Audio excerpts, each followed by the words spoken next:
¿Cuáles son las claves para realizar una entrevista que impacte? ¿Qué son más importantes en una entrevista? ¿Las preguntas o las respuestas?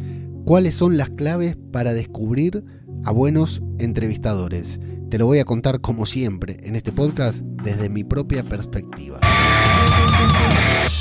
¿Qué tal? ¿Cómo les va? Yo soy Ajeno al Tiempo, les doy la bienvenida a Todo por un Daily, la versión express de Todo por un Podcast. La magia de una entrevista es que no parezca una entrevista, que suene a conversación, que parezca improvisada.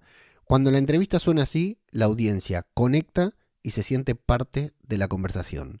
Pero que una entrevista suene improvisada no quiere decir que sea improvisada. Las mejores entrevistas, las de los grandes entrevistadores, llevan mucho trabajo. De hecho, los grandes entrevistadores lo hacen muy bien porque llevan decenas de entrevistas hechas y eso tal vez les permita una preparación menor. Pero a vos y a mí, si vamos a hacer entrevistas, más nos vale prepararnos las preguntas que vamos a utilizar, porque pocas cosas son tan feas como ir a una entrevista como entrevistado, y que el encargado de hacerte las preguntas no sepa hacerlas, o que te dejes con ganas de decir algo, ¿no? Una entrevista improvisada está bien, un entrevistador improvisando no lo está tanto. De hecho, una de las claves para realizar buenas entrevistas es estar bien preparado, como te decía, ¿no? Saber a quién vas a entrevistar y por qué. ¿Qué es lo que puede aportarle a tu audiencia esa persona? ¿Y cuál es la historia que vos querés que cuente, ¿no?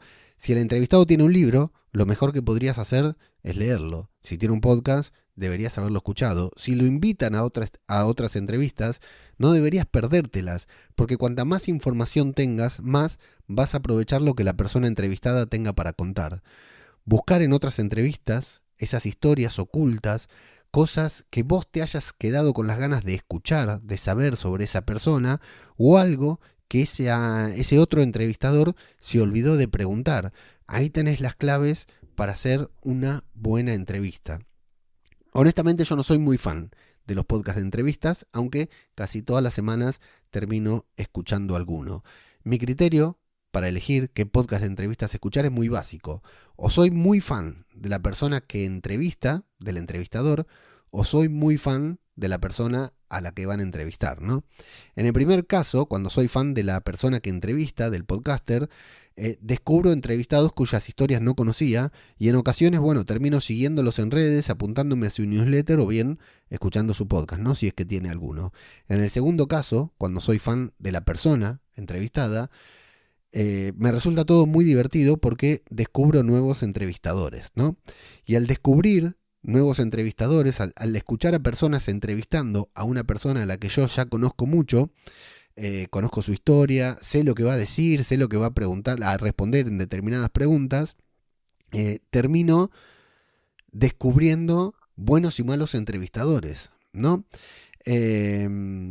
Cuando estoy escuchando una entrevista de alguien a quien escucho, a quien conozco mucho, y me sorprendo, me doy cuenta de que algo está bien hecho, de que algo está pasando, de que ese entrevistador es bueno y que se preparó la entrevista, que encontró justamente ese punto ciego que te decía recién, porque otros podcasters que también entrevistaron a esa persona a la que yo sigo, no pasaron, se lo perdieron, ¿no?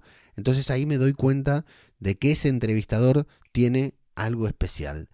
También escucho, cuando escucho a las personas que sigo en diferentes podcasts, ¿no? Escucho podcasters que tienen una lista de preguntas que parece escrita en piedra, ¿no? Tener una lista de preguntas está muy bien, como te decía, siempre y cuando esa lista no te prive de repreguntar y de mantener el foco en sacarle máximo partido a tu invitado. Porque en ocasiones escucho respuestas que me llaman la atención y digo, uy, qué bueno conocer esa historia, ¿no? Pero en lugar de abrir esa puerta, la persona que está entrevistando, el podcaster, decide continuar con su siguiente pregunta en la lista, ¿no? Y me deja con ganas de más. Que eso en ocasiones está bueno, pero a la hora de escuchar una entrevista no, porque tal vez sea la única vez que puedas escuchar a esa persona, ¿no? Tus preguntas a la hora de hacer una entrevista son importantes, pero no son más importantes que las respuestas de tu invitado, ¿no? En resumen, para mí, las claves para hacer buenas entrevistas son prepararte la entrevista tanto como puedas, pero permitirte fluir. Dos cosas muy complejas, claro, y hasta que podrían resultar opuestas y difíciles de implementar en la misma entrevista. Por eso, justamente, durante los próximos meses, nunca me vas a escuchar haciendo una entrevista.